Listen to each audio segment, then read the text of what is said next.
Welcome back to Unsportsmanlike Conduct. Two topics are off the board, but we have plenty of show to go. I'm joined here by Steve Selnick of the Greenliners and Captain Ross Lippy Lippman of the Purple Panthers. They're here to play some pick a prop. As you can see, we've got some props laid out on the table. The contestants will hear the topic, and then whatever prop they feel will best supplement their argument, they'll pick. The props are ready, the contestants are ready, and most importantly, I'm ready, so let's do this thing.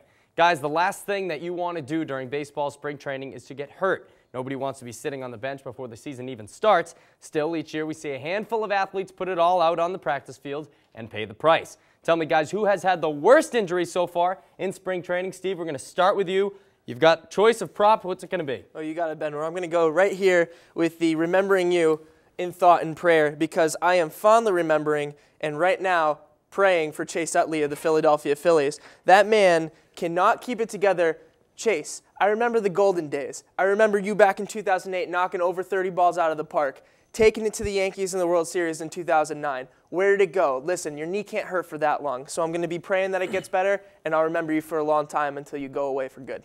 Wow, it's a sad story with Chase Utley. Ross, how are you going to follow that up? What's your prop? Steve, a second baseman doesn't make or break a team. It's the pitching staff that really matters. And if you don't mind, Ben, I'd like to take the duct tape and the snowballs. Because let's talk about a team that invested everything they had this offseason into a pitcher, and that's Milwaukee with Zach Greinke. And his rib is hurt, and they're going to need this tape and wrap it all around his chest if they want to get him out onto the field with that injury to his rib. And with him out of the pitching staff, the rest of their staff is going to be throwing nothing but snowballs. And I heard they invested so much money in the guy that the only thing they can sell is Miller Lights in these things. It's not going to be good for the Brewers. All right, so Ross thinks that the Brewers are in big trouble without their new ace, Zach Greinke. I'm going to have to agree. The Phillies have plenty of pitching. Their offense isn't going to need to put that many runs on the board.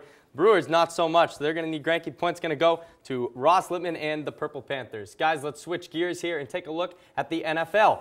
With all the focus on the players and owners, fans are forgetting about the upcoming NFL draft. There's plenty of college players looking to earn the big bucks, but who goes first? Ross, Steve picked the first prop, so now it's your turn. What are you going to use here? Well, Ben, would you please hand me the car? The car, if you don't it's mind. all yours, my friend. This has a lot of speed to it, and let's talk about Carolina. Let's set the scene.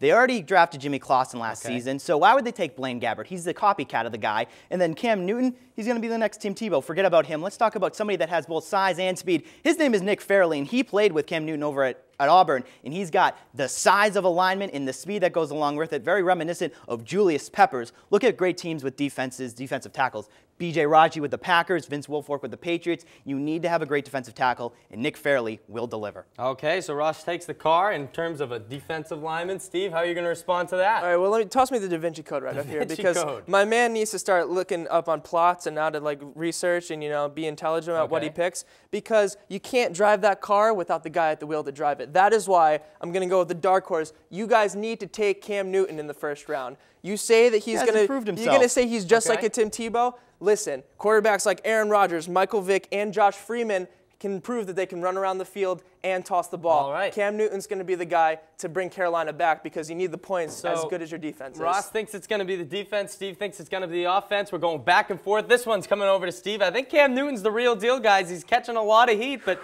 I say wait and see. I think the Panthers are going to go with Newton. For our last topic, let's bounce over to the NBA. Heading out of the trade deadline, all the hype was surrounding Carmelo Anthony and his move to the Big Apple. But to this point, the Knicks have been less than hot. Guys, what is the biggest reason that the Knicks just cannot seem to win? Steve, pick your prop. I'm going to go with my good friends, Mr. Melatonin, the herbal way to relax. Because listen, guys, you need to calm down. You have Carmelo Anthony now. You need to relax. You need to put the best players on the floor, and you need to let them do their thing. I know you New Yorkers are really impatient. I know that you yell at me on the street all the time when I don't want to go to your comedy shows. I don't care. Relax, take your pills, and make your baskets. Okay, Steve thinks that the Knicks just need to calm down and they'll be okay. Ross? Last time I checked, if you want to be a championship contender, you need to have that fire and that intensity. I don't think melatonin's going to help now. Let's take the sun-made raisins, and let's look beyond the raisins themselves, and let's zoom in to the girl right here, because the Knicks have been playing soft since they got Carmelo Anthony. Let's talk about rebounding.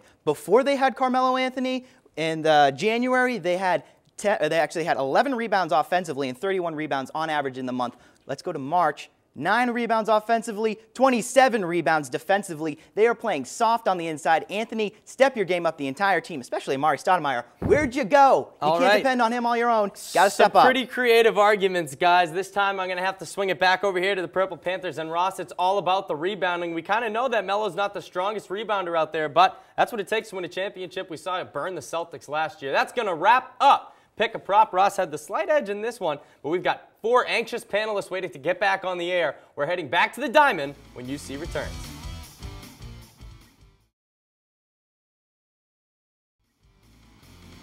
Hey guys, welcome back to Unsportsmanlike Conduct. Right now, our score stands at 4-3 with the Purple Panthers holding that 1-point lead over the Green Liners. There are still 2 topics left. In 2011, 13 of the 30 teams will be playing under a new skipper. With all the strategy involved in the game of baseball, MLB managers may have the toughest coaching job in all of sports. Guys who will rise above the rest and be the manager of the year in baseball this season. We're going to start with the other Jeff this time. Jeff Kolb, it's all you. And that's right, Ben. Just as you mentioned, 13 new skippers this year, and I'm picking one to become a manager of the year right off the bat. And he's not a guy who's been new to managing. Freddie Gonzalez is going to be with the Braves this year. He's been there as a third base coach in the past. And in 2 of his years with the Marlins, the last 2 years that he was their skipper, he finished 3rd and 2nd, respectively, during 08 and 09 in the NL East. And that was with the lowest payroll in all of baseball. This guy knows how to handle talent and young talent, and that's what he's going to have to do with the Braves. Okay, so Jeff, do you think taking over for a guy like Bobby Cox, that maybe those shoes, if he does a good job? Yeah, he's going to get overlooked because Bobby Cox was Okay, what do you guys think over here? Well, if pulling you're out talking another about being prop. able to handle talent, I think you need Ryan's to unplugging go the for lights over somebody here. such as Terry Francona of the Red Sox, who He now deserves an extension. Yes, That's he does what deserve an I'm extension. Okay. Who now has a bunch of new talent in Carl Crawford and Adrian Gonzalez, also Dustin Pedroia, Kevin Youkilis, all this talent that they've got there. They need to know. He needs to know how to help that team function. The Red Sox have the highest expectations put on them this season. Sure. They get Carl Crawford, they get Adrian Gonzalez, 2 of the most important players That's a great point, in the major leagues. So they're going to have to be able to put all those together, and Terry Francona is the guy to do it. Because if they can make their way back to the playoffs, which I'm expecting them to do so, after the Rays got rid of some guys. Sure. Ben, I sure would hope so too, because you know what? The Red Sox have the 2nd highest payroll this year going to opening day in all of the major leagues. You know what? This guy knows how to deal with a really small, the Braves don't have a high payroll? It's not as high as the Red Sox. Oh, yeah, you get okay. So what he's been able to do with the Marlins, that makes him. By the way, the Marlins didn't have the Red lowest Sox payroll. should win the Tampa AL. Bay Rays had the lowest payroll when they went to the World Series. This guy's dealing with a rookie first baseman, Freddie Freeman. He's dealing with a second-year player in Jason Hayward. He's dealing with younger players. 6 of the starting 9 guys on the Braves are under 30 years old. It sounds like you guys think that Francona has too much help there in terms of his lineup. It's like they're the Yankees now. They have that much. They have a $200 million payroll. And if you look at it, Gonzalez is coming into a situation where he's going to have big shoes to fill. Okay, the Braves made the playoffs last year, but they're not a division favorite per se this year. And also, he's great with young talent. If you look at Hanley Ramirez when he was underneath Freddie Gonzalez, his numbers jumped tremendously in the 2 years that he was his manager. Jumped from 17 and 59. I do think that's important. Okay, why does the big payroll not matter? It doesn't matter about the big payroll. Let's look who was one of the Ron Gardenhire. Hold on, guys. Let's hear what Purple Panthers have to say. Let's hear it. Runner-ups for manager of the year last year was Joe Girardi. He's the manager of the Yankees. They have the top payroll in all of baseball. It doesn't matter. Who won the manager of the year last year? Ron Gardenhire. Yeah, but it doesn't matter. The payroll Okay, guys, we're going to wrap up the talent. topic here. You know what?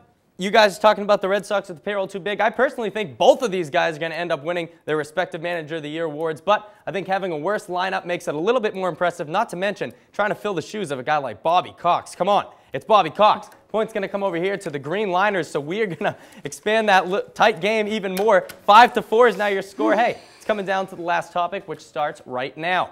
They get knocked down, but they get up again. Let's talk about one of the most underrated awards in baseball, the Comeback Player of the Year. Former superstars resurging their career. What's better than that? Guys, who's going to have the best comeback season? 2011. Ryan, you're starting us off. Well, it's got to be Brandon Webb of the Texas Rangers. This guy's coming off Tommy John surgery. But before he had Tommy John surgery, he was one of the most dominant players in the National League. We're talking 22 wins, 18 wins, 16-win seasons, not to mention the fact that he won a Cy Young Award and he was the runner-up in 2 Cy Young Award contests. Okay. Brandon Webb is going to come back to form for the Texas Rangers, who lost Cliff Lee to the Philadelphia Phillies. He has a big role to fill, and he's used to that pressure, especially being with the Diamondbacks, who he was the only good pitcher there. Tommy John surgery kind of hard to come back from, guys. Is that going to stop him?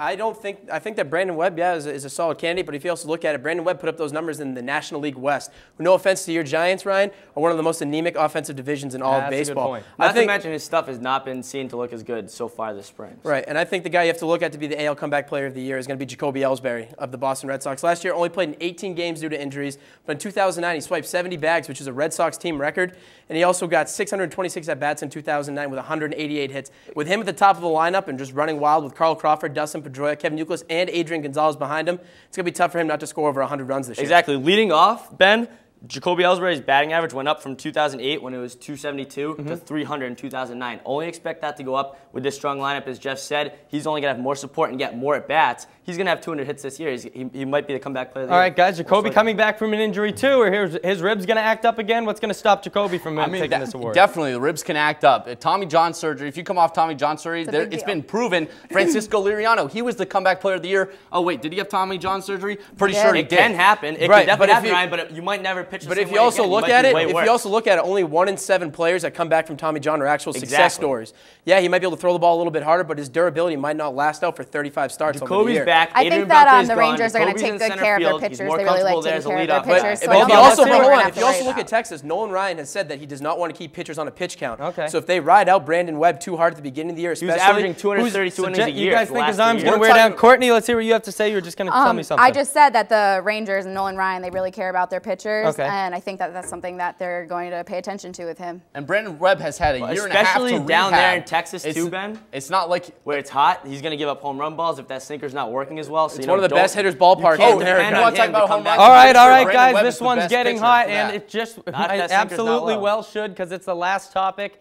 In terms of, I like the stat that Jeff dropped, though. Only 1 in 7 players have success stories coming off of Tommy John surgery. Jacoby is just in a lineup that is filled with guys to protect him. It's going to go over here to the Green Liners. They're going to take this game with a buzzer beater. That's it. It's over. The final bell has rung. The Green Liners come away with the victory today because, well, they're better. Team Purple Panthers, you guys can head home with your tails between your legs. But don't you go anywhere, because when UC returns, we've got our yellow cards. Keep it here.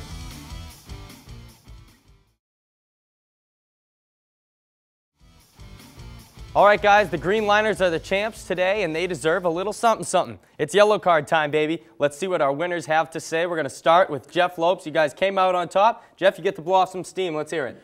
All right, well, my yellow card today is going to go to the big bad Bruins, Sean Thornton. Here's a guy that's a grinder for the Bruins. He got into a bit of a collision behind the net with Chicago, got a skate to the face, 40-plus stitches above his eye for the Bruins. You know what? He's not going to miss much time, maybe out a week or so. And if you didn't notice, when he was getting taken off the ice by an official, somebody from the Chicago bench had something to say to him, so he tried to throw the official out of the way and take on the entire Chicago bench. He's a guy for the Bruins coming into the playoffs that's going to be an added enforcer for young guys such as Daniel Sabota and stuff like that in order to protect them and take the Bruins past the first round of the playoffs this year for the first time in a while. All right, from one Jeff to another. Colb, it's your turn. What you got? And I'm psyched that Major League Baseball is starting up and the Red Sox are going to be getting started. But, you know, it's great that they're in Texas right now because right now it is snowing in Boston. So hopefully the weather will shape up, Ben, come April 8th when the Sox start up at Fenway. I'm ready for Fenway too, Jeff. I just can't wait. That's going to do it for this episode of Unsportsmanlike Conduct. We had some laughs and tears, but in the end, the Green Liners came away with the W. Be sure to check out EIVTV.com for UC extras, including interviews with today's winners and losers. I'm Ben Barker. Take it easy.